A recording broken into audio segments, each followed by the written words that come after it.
You'll see some of these players possibly take different strategies from floor to floor. For example, the equipment and item strength as a uh, will steadily increase as the players go from floor to floor. For example, on floor one, you'll likely find very weak items, very weak equipment that you would normally find in places like Onet and Tucson in the regular game. Whereas the longer they go throughout the dungeon, they'll find more and more useful equipment that they might be able to hold on to and use for the entire game. So it's a very steady balance between should I look for equipment at the beginning, should I hold off and just burn through and rely on equipment later on. So you might be seeing different, or each of these runners take different strategies and the time they take to look for equipment and exploration here at the beginning. I'm excited to see how they handle this. Yeah, I am excited as well. So I believe we have nothing further. We can tell our runners that they're ready to go ahead and get started. All right, let me pass that on.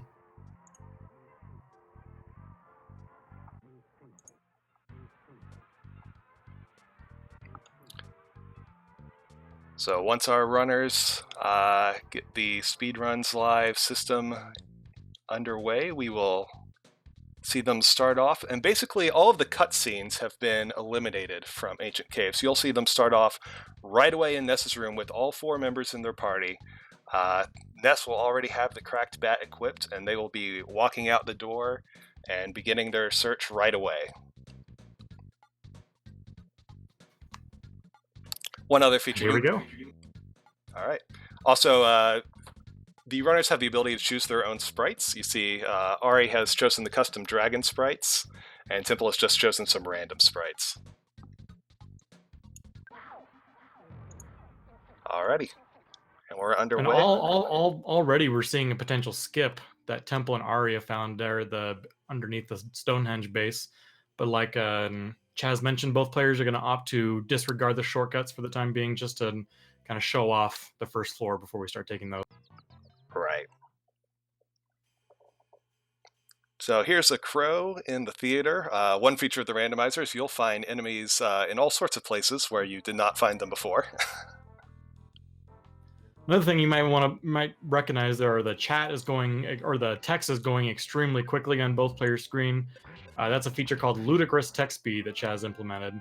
It essentially allows or makes the text go extremely quickly, and it's going to make each of these runners go through the cave, probably save about an hour of text throughout this ancient cave. Right, and it's both saving text as well as, changing the way that battles work, because of course with Earthbound's scroll down battle system, with ludicrous text speed in place, you can recover from battles that you couldn't possibly recover from in the vanilla game.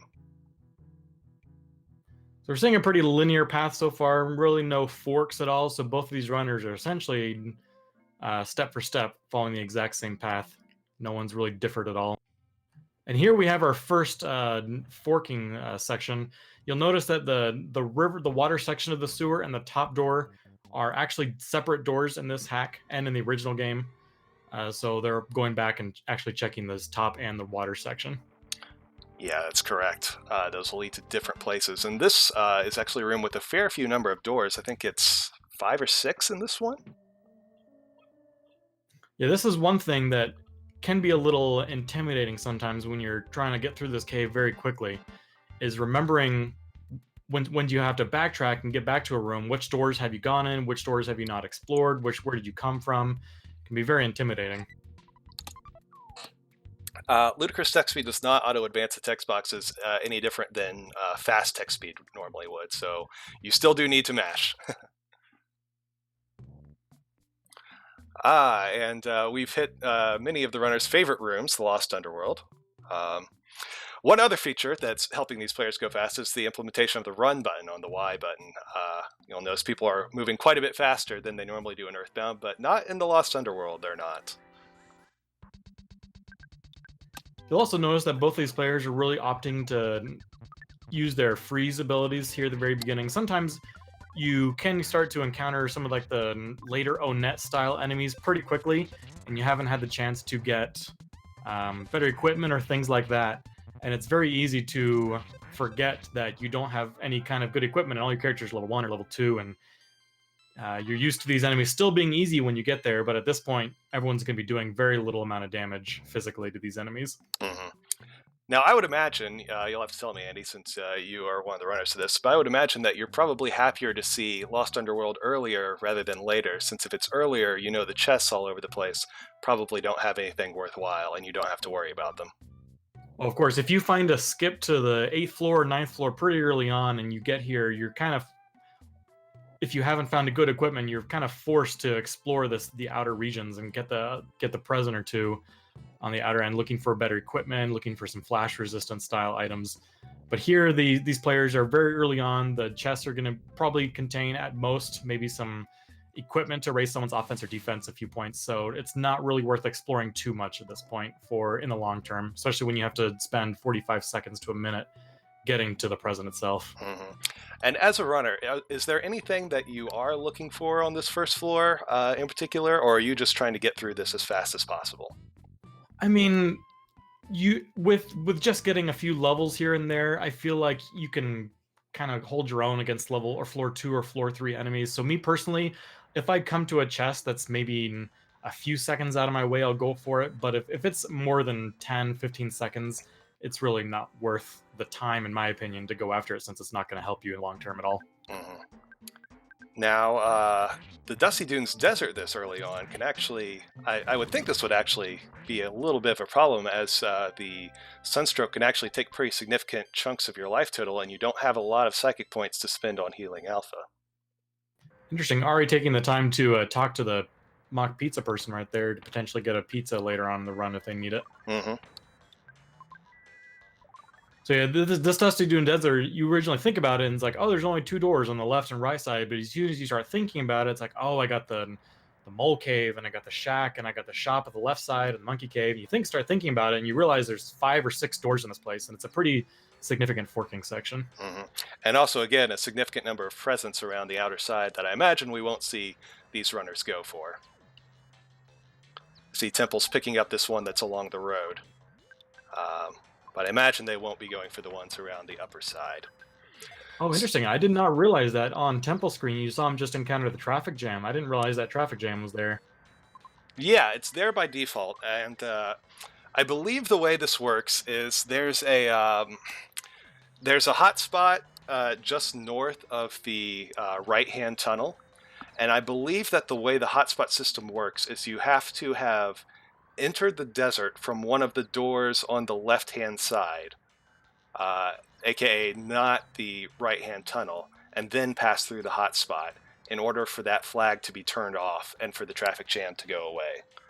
I'm not 100% sure about how that works, because the hotspots are a complicated part of Earthbound, but I believe that is how it works. So a lot of runners will encounter the traffic jam when they're not expecting it to. And we see Ari is in a really difficult battle over here. These oozes can really get you when you're low leveled and don't have enough psychic points around to kill them.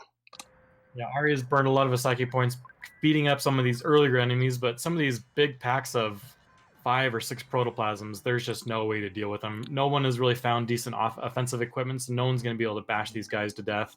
It's really just, if you have the psychic points, you might be able to fire them, but Arya just got put in a really bad situation. He did actually set up a safety save there when he was going through the underworld, so the backtracking he had to deal with was only maybe 45, 30 seconds at most, because I think, yeah, he's already back in the desert. Right, so yeah, he took a hard save there. Our rule set is generally the same as the glitchless rule set, aka you can't try and get your way through walls, which would be pretty easy with the run button. But the one difference from the glitchless rule set is we do allow hard resets. Here at the top, you're noticing Temple is going back for this this geyser to restore some of his HP. I forget if this is an HP PP geyser or a status ailment geyser. I'm fairly certain this one is an HP PP geyser. Okay, yeah, one of these guys. Okay, yes, it is. One of the geysers restores or removes all negative effects, and one of these geysers will restore an HP and PP. So it's a nice little setup that Temple has. He's just backtracking to get that full heal. Mm-hmm. Right, I'm going to go ahead and try and sync up our streams here really quick.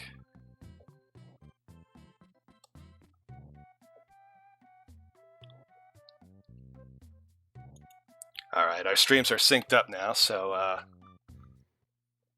Ari dealing with a pretty unfortunate slug fight. He had, at least he had the, actually, I guess if you look at it, it was a kind of a fortunate slug fight because he had the fire psychic points and he's able to down them all quick to get a couple levels on everybody. Mm-hmm. Well, you will be about 15 seconds ahead of Ari's stream compared to our viewers. So just so you know, if anyone hears Andy talking about things from the future, that is why.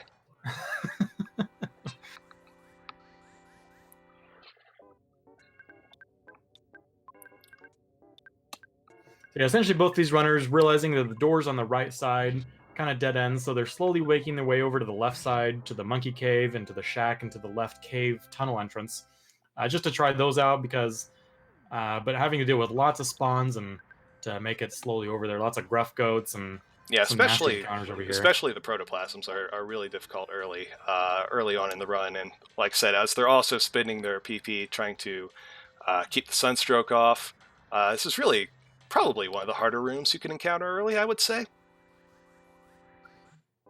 I mean, of course, it all depends on the amount of spawns you end up getting in that room.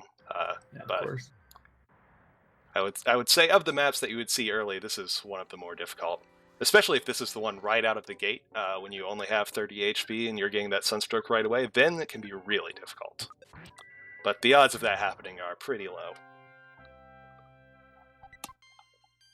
I believe Temple went into the monkey cave door. Is that where he went? Yes, I think so.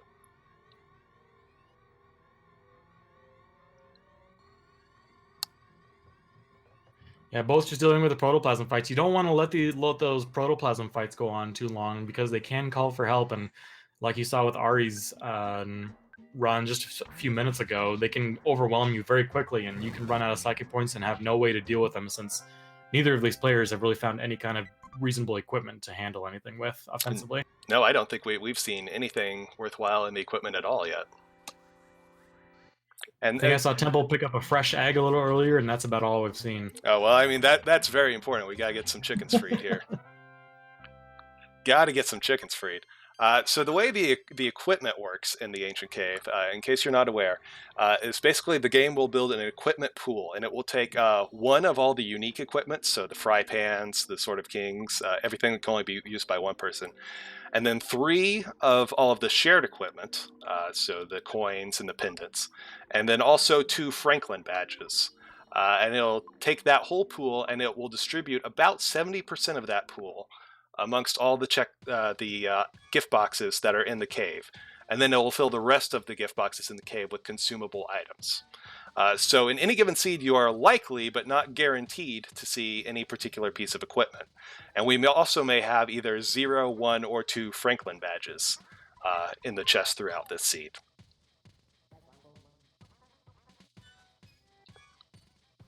Okay, so Temple has reached his first sanctuary, so you notice this is the giant step final room. So this is the first boss of the first floor, or the boss of the first floor, and it's what will lead them to the second floor. Right, there we are. We're just seeing it now. Looks like you're about 10 seconds ahead on Temple compared to us as well.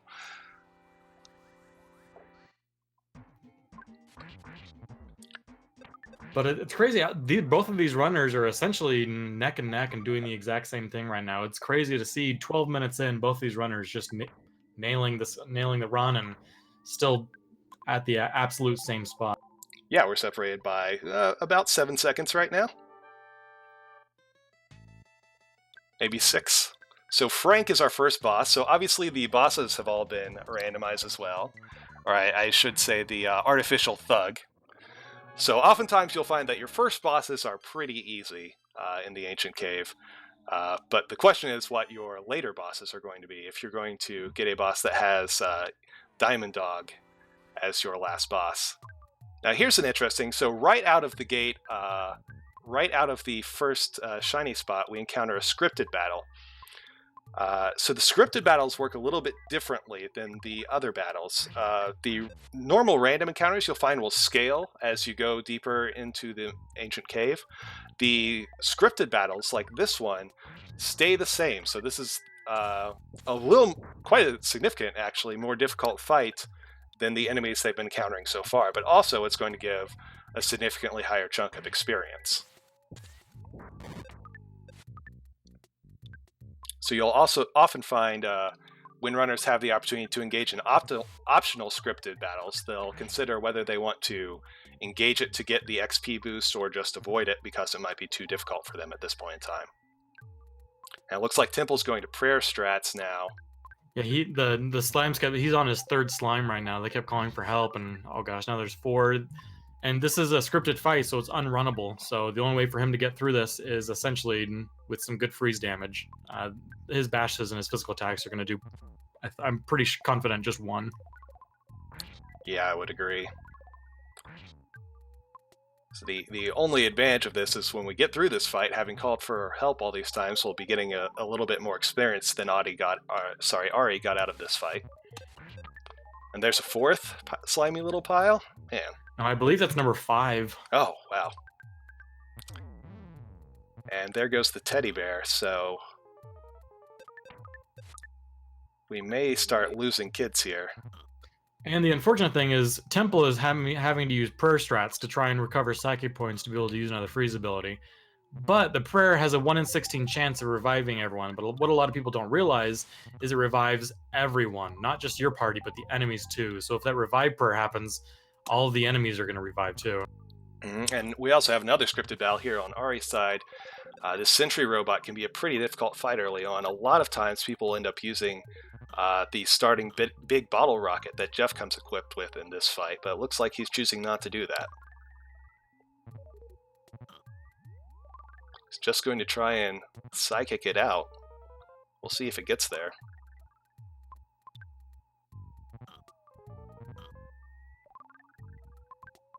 And it does. Both of these runners having a hard time with these scripted battles that are way above their level. Yep. And you won't encounter any scripted battles on the first floor that you have to fight.